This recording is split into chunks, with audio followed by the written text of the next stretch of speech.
Bom dia para quem é de bom dia, boa tarde para quem é de boa tarde, boa noite para quem é de boa noite. E como sempre, se você está escutando a gente de madrugada, boa sorte.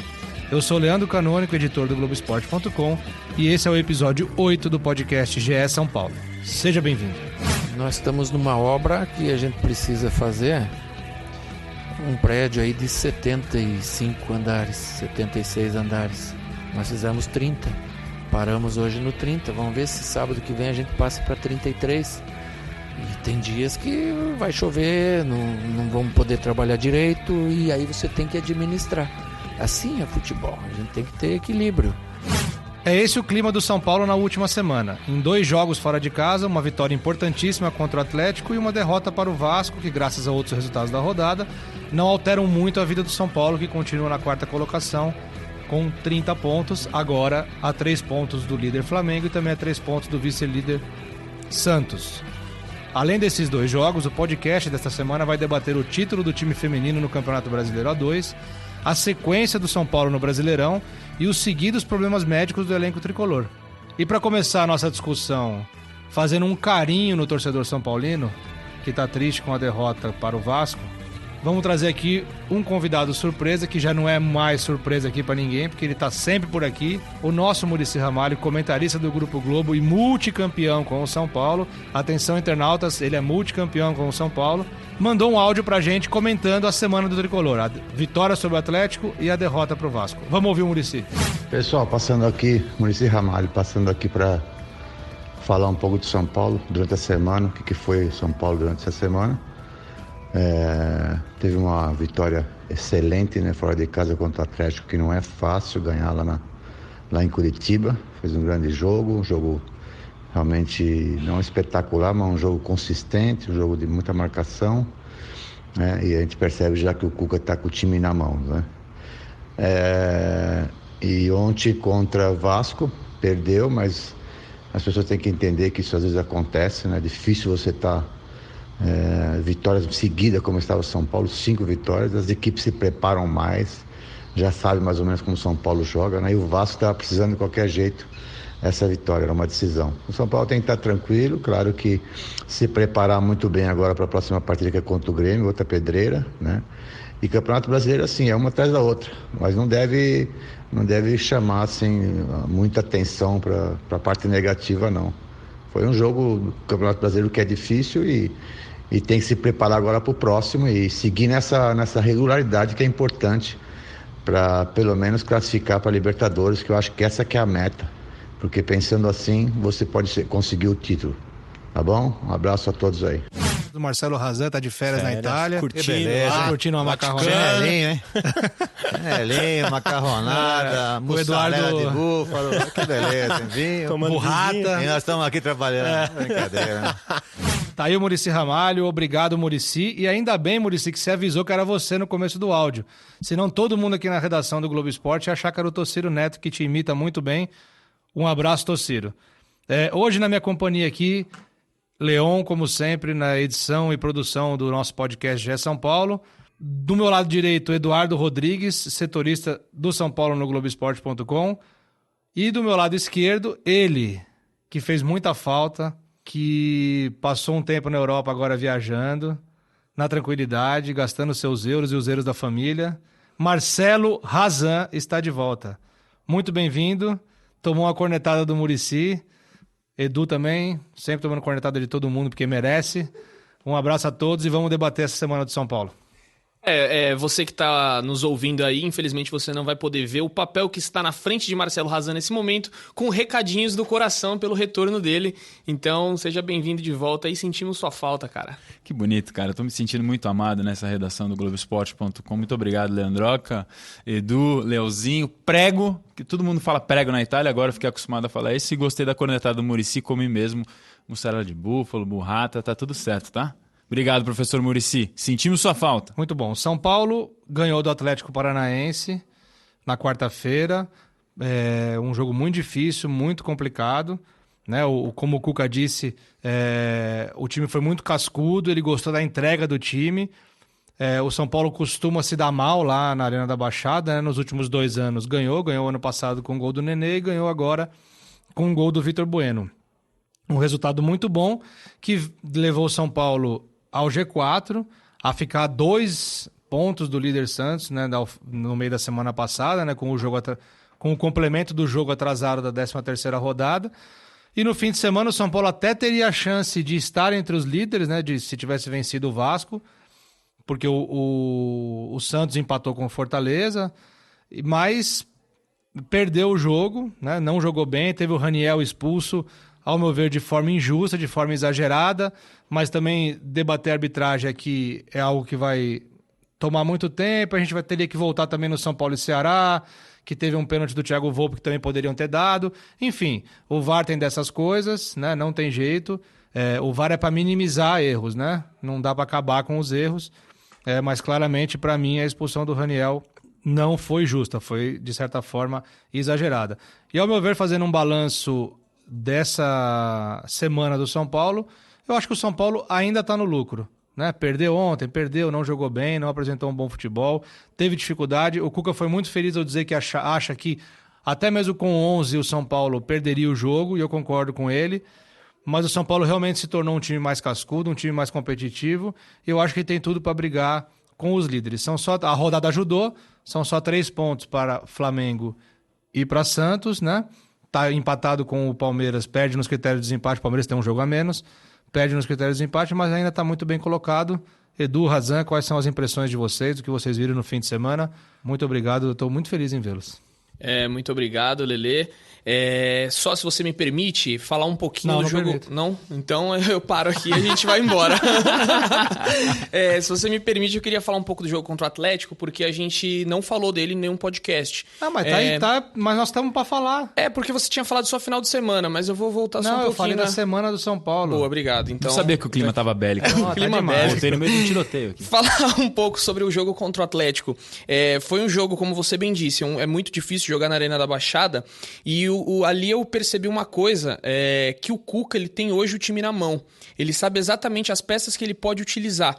Foi muito interessante ver que em determinado momento do jogo, no primeiro tempo, o São Paulo não estava muito bem, não estava conseguindo chegar à área do Atlético, e aí o que aconteceu? O Lisiero estava fazendo como volante, ele e Tietê. E o Atlético Paranaense estava dando muitas investidas ali pelo lado do Reinaldo. O que o Cuca fez? Muito sabiamente. Pegou o Lisiero, tirou ele do meio de campo e colocou ele como um ponta esquerda. E o Vitor Bueno acabou virando um segundo atacante do lado do Raniel.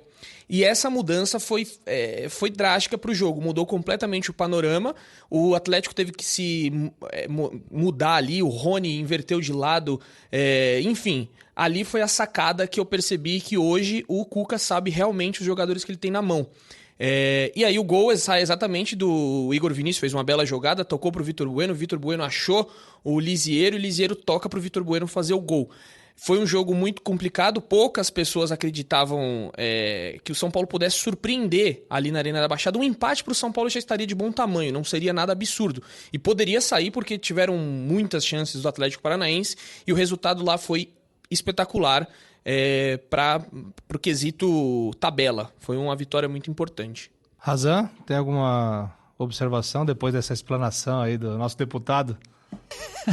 Tá cheio de graça, Leandro Canônico, hoje. O Edu tava lá em Curitiba, deixa pra ele pra falar do jogo Atlético Paranaense, ele tá com mais propriedade.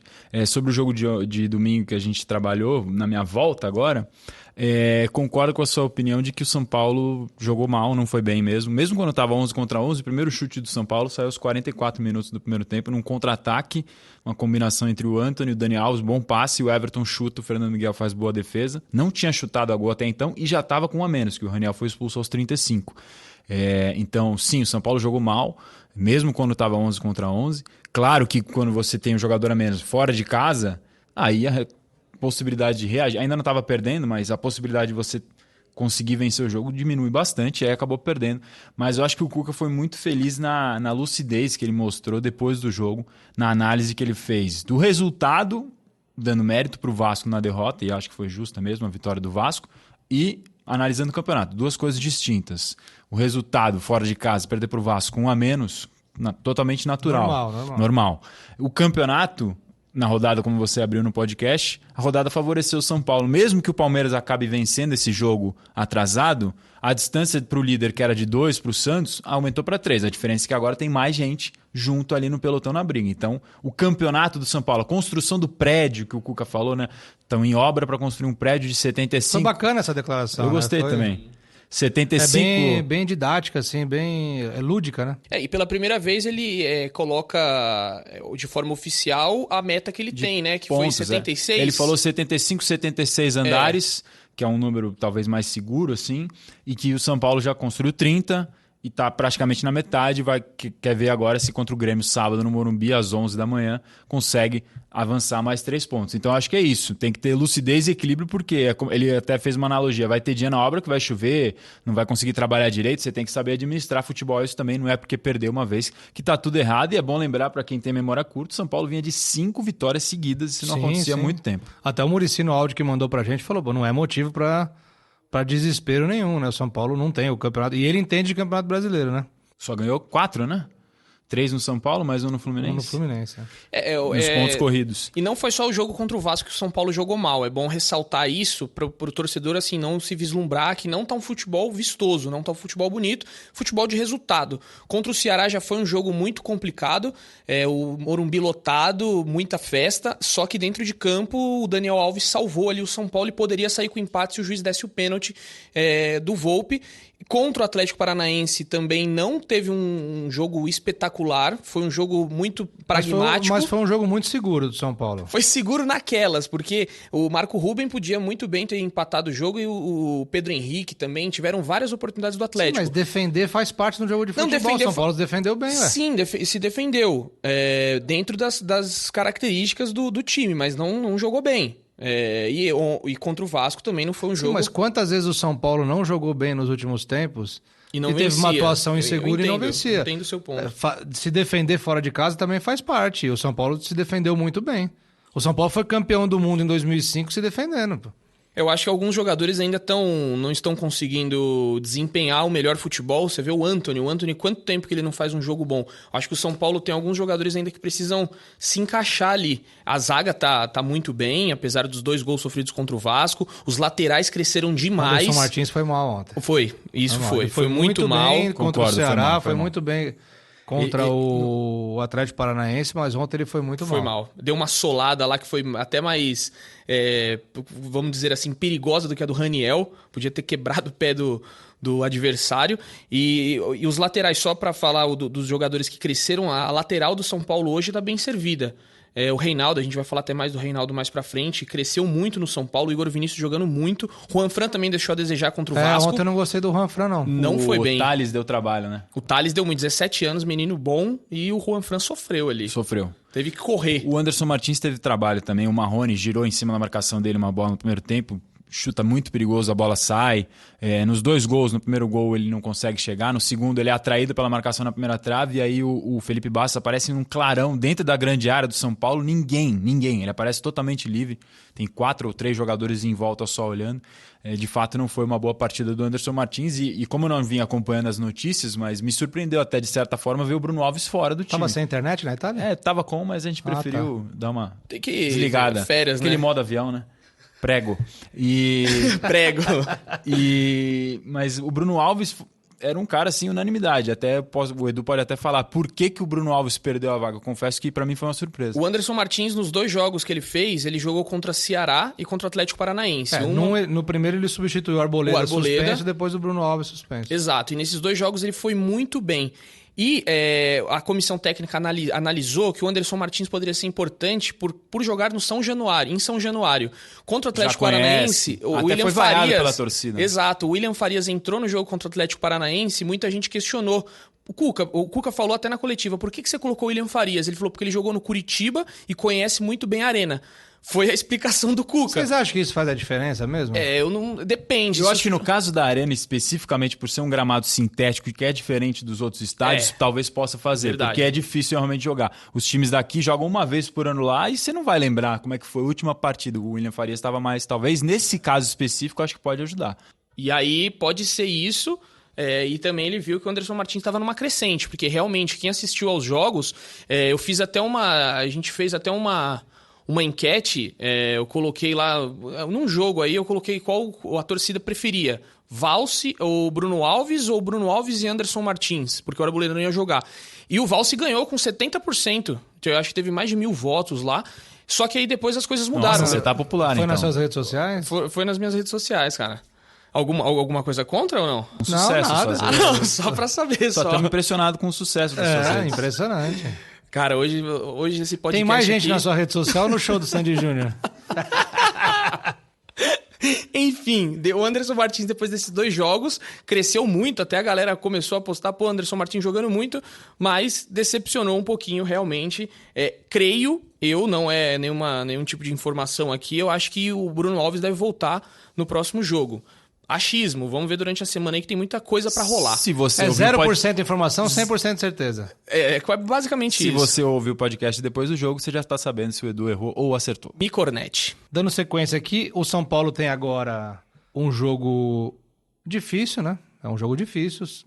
São Paulo e Grêmio, 11 da manhã, no sábado, no Morumbi. Só que eu imagino que esse jogo o Renato Gaúcho vai levar um time reserva, um time misto, porque na semana que vem, na outra semana, né? No dia 4, o Grêmio tem semifinal de Copa do Brasil, ganhou o primeiro jogo de 2-0 do Atlético Paranaense, mas eu imagino que ele vai poupar no Brasileirão de novo. O que vocês acham? Vocês acham que o São Paulo pode recuperar mais um tijolinho na construção do prédio do Cuca? Mais 3 tijolinhos, no caso? Se confirmar time reserva, é uma ótima oportunidade para recuperar jogando em casa. Esse horário de 11 da manhã normalmente costuma encher mais, né? O pessoal gosta. É um horário diferente agora que tem aos sábados, né? 11 da manhã aos sábados. Bem legal. Você aprova? Aprova, acho legal. Vamos avisar lá para a CBF que tá Pode aprovado. avisar. Então, acho que o Morumbi vai estar cheio, apesar desse problema que teve, né, na comercialização dos ingressos para sócios torcedores. O São Paulo já se posicionou pedindo desculpas e dizendo que vai reservar uma cota em todos os setores até sexta-feira, às 18 horas, para os sócios torcedores. Está tendo muito problema, muitos relatos de problema nesta segunda-feira. Mas acho que o Morumbi vai estar cheio. É sim uma grande oportunidade para o São Paulo dar a volta por cima e já recuperar esses 3 pontos perdidos em São Januário. Muito bom. Para concluir o assunto da semana do São Paulo, né, de quarta-feira passada, viu, Eduardo? De quarta-feira passada, quando enfrentou o Atlético Paranaense em jogo atrasado da 13ª rodada, juntando com o fim de semana, né, contra o Vasco em São Januário, eu acho que o São Paulo saiu no lucro. Né? Saiu no lucro, ganhou um jogo difícil, perdeu um outro com uma circunstância de um jogador expulso no primeiro tempo. Eu acho que tá ok, o São Paulo segue firme na briga pelo título, continuo achando que o São Paulo vai disputar título. Se vai ganhar ou não, o destino é que vai dizer. Razão, Edu? Eu acredito também que mudou o patamar, ainda mais com a chegada do Daniel Alves e todos os jogadores que cresceram. O São Paulo vai continuar aí na briga pelo título, sim. A gente vê o Flamengo numa crescente muito boa agora, mas eu acredito... Ele tá com isso agora, numa crescente, né? Eu paro de falar crescente, então. Estou me cornetando. Esse vai ser o GE São Paulo cornetada aqui. Sentiu. Pescou. E eu acho que vai brigar, sim. O que o São Paulo precisa, acho que é um tema que a gente vai entrar já. O São Paulo precisa parar de ter jogador lesionado. Porque Isso que eu ia falar, teve vários jogadores fora nesse jogo contra o Vasco, né? E também jogadores suspensos. O São Paulo teve na Arboleda, foi uma sequência, Arboleda, Bruno Alves, Everton e Reinaldo. E agora o Raniel. Raniel, exato. Então o São Paulo não consegue ter uma sequência de um time titular por conta de desfalques, por conta de lesão e por conta de cartão. Então o São Paulo precisa arrumar isso. Porque agora a gente já pode entrar no tema aqui, ou você me permite? Ou não? Eu vou só fazer uma pergunta. Leon, quem que tá apresentando o podcast? Você tá merecendo uma salva de palmas hoje pela sua desenvoltura. Vamos abrir espaço aqui, abrir os microfones do podcast GE São Paulo para falar de algo que aconteceu no jogo Vasco 2, São Paulo 0 em São Januário no último domingo. O árbitro Anderson Daronco, seguindo uma determinação do STJD, parou o jogo, né, do STJD e da CBF, parou o jogo por conta de gritos homofóbicos por parte da torcida do Vasco. Essa é a orientação, tem que ser assim mesmo, foi bem bacana a atitude do Daronco, embora, como muito bem escreveu o Aliati num texto de opinião no Globoesporte.com, ele não fez nada mais do que a obrigação dele, e isso demonstra, como parafraseando aqui o Alexandre Eliatti, demonstra o quanto a gente está atrasado. Uma atitude normal, simples, e isso acontece em várias coisas na nossa sociedade. Infelizmente, as coisas que são certas parecem extraordinárias. Parabéns ao Daronco por ter cumprido a regra e que isso fique de lição para os torcedores do Vasco, para os torcedores do São Paulo no Morumbi, para os do Palmeiras na Arena, do Corinthians em Itaquera e pelo Brasil inteiro, né, que esses gritos homofóbicos sejam banidos do estádio, porque a homofobia é crime, a transfobia é crime e isso não combina com o ambiente do futebol, não combina com nenhum ambiente, né? É um crime e assim tem que ser. Razan estava me mostrando agora há pouco, o Vasco soltou uma nota oficial, né, repudiando a atitude dos seus torcedores e pedindo desculpa a quem tenha se sentido ofendido. Eu acho que as pessoas que têm o mínimo de bom senso se sentem ofendidas com isso, né, sendo atingidas ou não. Edu, você tem alguma coisa para falar? Razan, que acompanhou o jogo ontem. Eu assino embaixo no que você disse. Eu acho que não cabe mais... Na verdade, nunca devia ter existido isso um dia. Infelizmente, já que nós vivemos na sociedade que tem isso, eu achei a atitude louvável. Tem mesmo que perder ponto por conta disso, porque o respeito acima de tudo, quem tá ali tá para acompanhar seu time do coração, não para ser hostilizado, e nem no estádio de futebol, nem em lugar nenhum isso deveria acontecer. E que bom que a gente está vivendo esse momento, que a gente pode viver esse momento e que os nossos filhos, netos e etc. convivam numa sociedade que todo mundo seja tratado de forma igualitária. Razan? O Luxemburgo, até dentro de campo, ele já vinha fazendo gesto para a torcida parar, dizendo que não podia, depois que o Daronco repreendeu. Não repreendeu, avisou, explicou por que estava paralisando o jogo na hora dos gritos. E se tem gente que ainda está vivendo no século passado e ainda não entendeu, talvez só essa seja a maneira das pessoas se reeducarem e mudarem a cultura, punição. Muito bom, perfeito, Razan, perfeito, Edu. Obrigado pelas opiniões. E agora vamos ouvir o que o Cuca falou na entrevista coletiva após o jogo. Esse é um tema muito delicado, né? Tem umas coisas assim no futebol que você já vive com elas, né? E que de repente na nossa vida tudo está mudando, né? Antigamente você falava, esse é viado. Era uma coisa normal, hoje dá cadeia se você falar uma coisa assim. E esses cânticos assim, começou lá no México, acho que, né? Que os caras falam, puto, quando o goleiro bate o tiro de meta, está sendo corrigido, né? Mas foi corrigida tanta coisa que eu tenho esperança que isso seja corrigido também. E quem diria que um dia a gente ia ver um bar que não pode fumar? Antigamente todo mundo fumava, até no avião. Eu não acreditava que ia vingar, vingou. Então quem sabe a gente possa ter no futuro aí uns gritos de outras coisas, né, que não sejam homofóbicos. Tá aí o Cuca, dando sequência ao podcast GE São Paulo. O assunto agora é plantão médico. Esse é um assunto que tem sido recorrente aqui no nosso podcast. O São Paulo está com muitos problemas no departamento médico, muitos desfalques. O Cuca tem tido sorte de ter um elenco com bastante diversidade, com bastante opções, né, para poder variar o seu estilo de jogo, mas está ficando cada vez mais difícil. A gente abriu para perguntas na internet durante nossa gravação. O Edu e o Razan fizeram aqui uma seleção minuciosa das perguntas e nós vamos responder aqui agora, dando início então ao plantão médico do GE São Paulo. O Thales Souza, o Thiago Braga e mais algumas pessoas, deixa eu procurar mais nomes aqui. José Sérgio, muitos perguntando sobre o departamento médico do São Paulo, o que acontece, o Alexandre, enfim, as perguntas sobre o departamento médico e se Pablo, Pato e agora o Antony se jogam ou não contra o Grêmio. No caso do Antony, vai ser reavaliado nessa segunda-feira. Ele saiu com uma proteção no braço esquerdo, teve um choque durante o jogo, sentiu, se eu não estou enganado, o ombro. Ele seria reavaliado na representação do São Paulo. A gente ainda não tem uma posição. O Pato e o Pablo vivem a expectativa, assim como o Toró, de retornar contra o Grêmio. Pelo que eu me informei ontem, no último domingo, desses três, quem tinha mais chance de retornar contra o Grêmio é o Toró. Mas não quer dizer que os outros dois estão descartados. Isso vai ser avaliado durante a semana. O Edu estava acompanhando nas últimas semanas, pode dizer com mais precisão em relação ao Pablo, o Pato e o Toró, Qual que era a expectativa do São Paulo para esses 3, Edu? O Pato foi uma pancada sofrida no jogo contra o Santos. Acho que quase ninguém lembra que pancada foi essa, porque o Pato foi substituído, mas não apresentou nenhum tipo de dor durante o jogo. E essa pancada, o treino de segunda e terça dessa semana posterior ao do jogo contra o Santos, o treino de segunda foi fechado, os jogadores tiveram folga. Na terça-feira foi só 15 minutos e só os reservas foram a campo. E a gente não viu o Pato. E o São Paulo informa que o Pato já não tinha ido a campo nem na segunda nem na terça. E na quarta-feira, para nossa surpresa, o Pato não apareceu. O São Paulo falou, é só dor muscular. Beleza? Então a gente ficou naquela expectativa do Pato já jogar no jogo seguinte. Só que o Pato não jogou.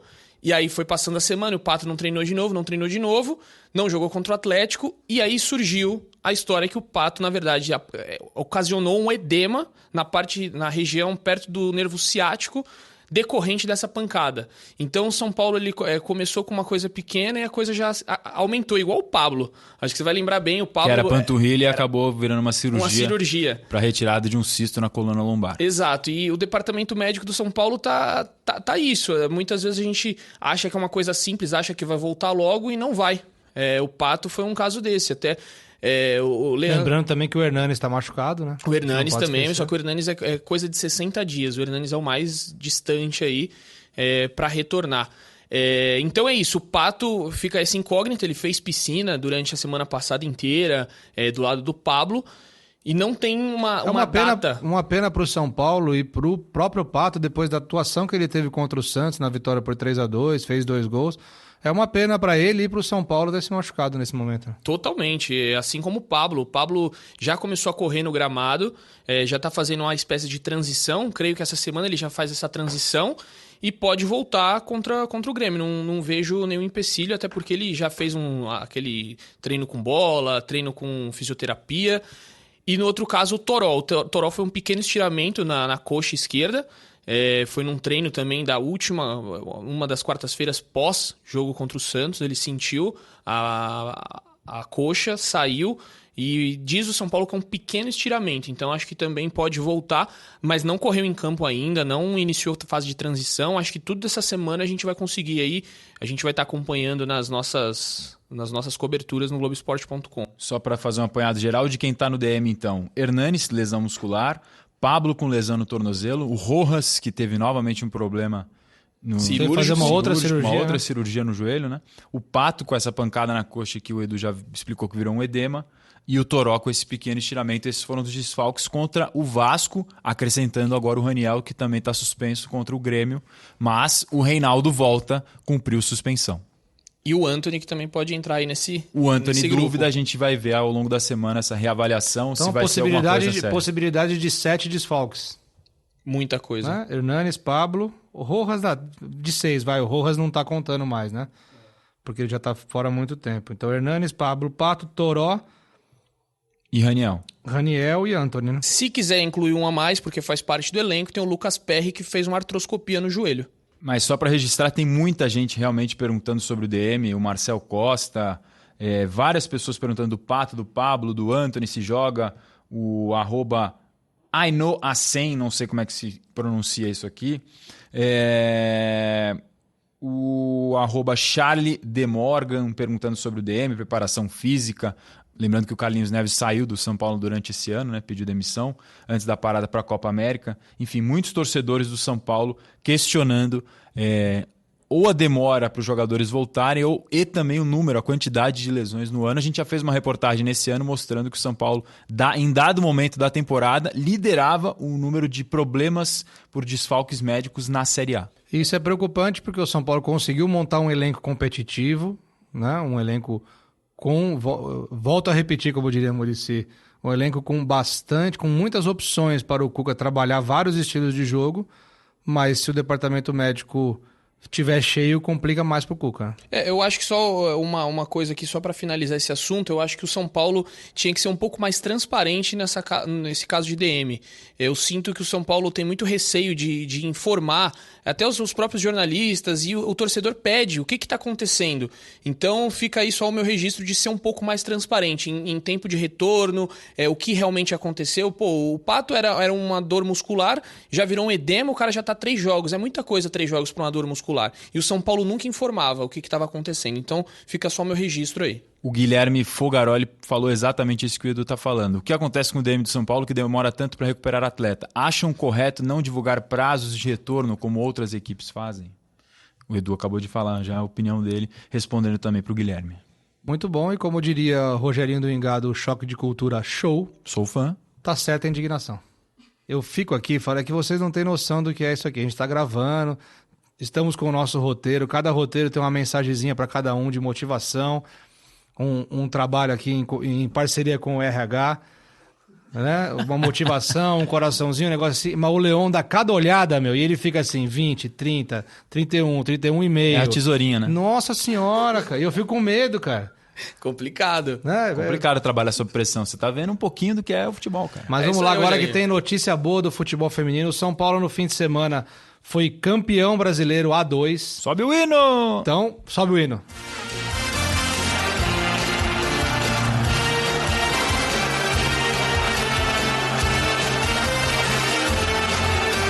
Muito bom, tá aí o hino do Tricolor, que o torcedor espera que toque também no fim do ano no Campeonato Brasileiro. Vamos ver aí, né? Vocês fiquem na torcida. Se o prédio do Cuca for construído.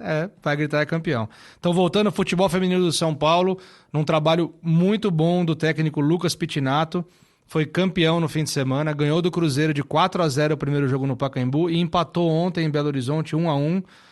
As meninas foram campeãs, uma baita festa lá em Minas Gerais. Elas chegaram na última segunda-feira a São Paulo, bem cedinho, tiraram a segunda-feira de folga para comemorar, para ficar com os familiares, para vibrar. E a gente vai ouvir agora a Meiari, que foi um dos destaques na competição, um dos destaques do time campeão. Vamos ouvir o que ela tem para falar. Estou muito feliz por esse título. Como eu falo sempre, eu sinto muito por ser torcedora do clube. Então é uma felicidade enorme, uma felicidade assim, acho que não é nem em dobro, é em triplo, vezes, sei lá quantas vezes. E estou muito feliz, mas acho que é para coroar um trabalho de um grupo que está sempre ali no dia a dia lutando. E estou muito feliz. Agora é pensar na Série A1, né? Vamos ver como que vai ser ano que vem. Mas acho que o São Paulo chega forte em qualquer competição que chegar. Além da A1 também tem o Paulista ainda para terminar no segundo semestre. E a gente vai atrás dos 2 títulos, mas a princípio é nosso, estamos felizes. Show de bola, Ari, parabéns pelo título, parabéns para todas as meninas do São Paulo. Mande um abraço para todas e muito sucesso para vocês. A gente sabe o quanto o futebol feminino ainda precisa crescer no país para ter igualdade, para ter as mesmas condições de todos os outros homens que disputam o futebol. A gente torce muito por vocês. O podcast GE São Paulo, o Edu, o Razão, o Leon aqui e todos nós aqui do Globo Esporte mandamos um forte e carinhoso abraço para vocês e que essa conquista seja apenas a primeira de muitas de vocês. E o Edu bem lembrou aqui, a Seleção Brasileira Feminina de Futebol, convocada na semana passada, tem uma São Paulina, Iaiá. Ela foi convocada há 17 anos, um dos destaques também desse time que foi campeão no último domingo contra o Cruzeiro. A Seleção Brasileira Feminina treina no CT do São Paulo para um torneio internacional, um torneio de amistosos, um quadrangular internacional, que vai acontecer no próximo fim de semana, no fim dessa semana, entrando no fim de semana no Pacaembu, né? E hoje o Raí, diretor executivo de futebol, recebeu no CT um pouco antes do treino, né? A técnica da Seleção Brasileira Feminina. Fala um pouquinho mais disso, Edu. É a Pia Sandhage. Não sei se minha pronúncia tá boa, mas... Ela substituiu o Vadão depois da Copa do Mundo, né? Exatamente. O Brasil foi eliminado pela França nas oitavas de final. Uma grata surpresa, uma técnica de renome no futebol feminino. E o Raí entregou a camisa 10 para ela. A camisa 10 pertence ao Daniel Alves. Entregou para a Pia. E Ari, exatamente, Ari camisa 10 do time. A seleção vai treinar lá durante essa semana, inclusive na segunda-feira, né? Segunda-feira, se você está ouvindo na terça ou na quarta, a seleção treinou simultaneamente com o São Paulo. São Paulo treinou às 4 na segunda, e a seleção vai treinar às 4 também num campo do lado. Então, teremos Ana Canhedo lá para cobrir a seleção brasileira, enquanto Marcelo Razan cobriu o tricolor. Grande Ana Canhedo, um abraço, Ana. Tem ótimas indicações de filmes. Sua pronúncia foi boa, só não foi tão boa quanto a de Leandro Canônico no técnico Lucas Pitinato. Ele tá meio prego também. É que o C dobrado aqui é diferente, né? É diferente. Tá aí, muito obrigado, Razan. Muito obrigado, Edu. Obrigado, Leon. Rapidinho, por favor, Eduardo. Eu tô com o controle na mão aqui. Eu trouxe o controle hoje da garagem lá de casa e eu aperto aqui pra parar o Edu. Considerações finais. Considerações finais é que teremos mais uma semana muito cheia aí de trabalho do São Paulo, de treinos. O São Paulo pode se recuperar contra o Grêmio. Eu acredito muito na recuperação por conta do que a gente falou aqui, do Grêmio vir com um time reserva ou misto. Então eu acredito aí que o São Paulo tá no caminho certo, tá trilhando um caminho certo para brigar pelo título. Muito bom, só um detalhe, a semana só não é cheia o dia que ela tiver 6 dias ou 5 dias. Normalmente ela tem 7. Vai lá, Razan. Toma que é de graça. Para fechar, só explicando um pouquinho da situação do Reinaldo, São Paulo já recusou uma proposta do Al Hilal, é assim? Al Ahly, da Arábia Saudita. Ainda não chegou, quer dizer, não sei que hora você vai ouvir, mas até o último domingo, São Paulo ainda não tinha recebido... Até a última atualização, São Paulo ainda não tinha recebido uma contraproposta de valores que gostaria de receber se fosse vender. Mas o São Paulo, nos bastidores, disse que não tem a intenção de vender o Reinaldo. É um jogador considerado importante, é o titular da posição. O Léo é o reserva, até jogou agora contra o Vasco. Então essa negociação está aberta, mas o São Paulo não tem interesse de vender. É claro que a negociação pode mudar dependendo do que chegar de valores, mas a postura inicial do São Paulo nesses últimos dias é essa. Não tem intenção de vender o jogador, ainda não chegou uma contraproposta. Edu, sabe mais alguma coisa? A primeira proposta foi de 5 milhões de reais e o São Paulo recusou. É isso. Um abraço, obrigado e agradeço pelo carinho nessa volta. É isso aí, pessoal. Esse foi o episódio 8 do podcast GE São Paulo. Para ouvir, você pode ir no globesport.com/podcasts e também nas plataformas do Google, Apple e Pocket Cast. Ficamos por aqui, até a semana que vem. Um beijo no coração e um abraço na alma de cada um de vocês.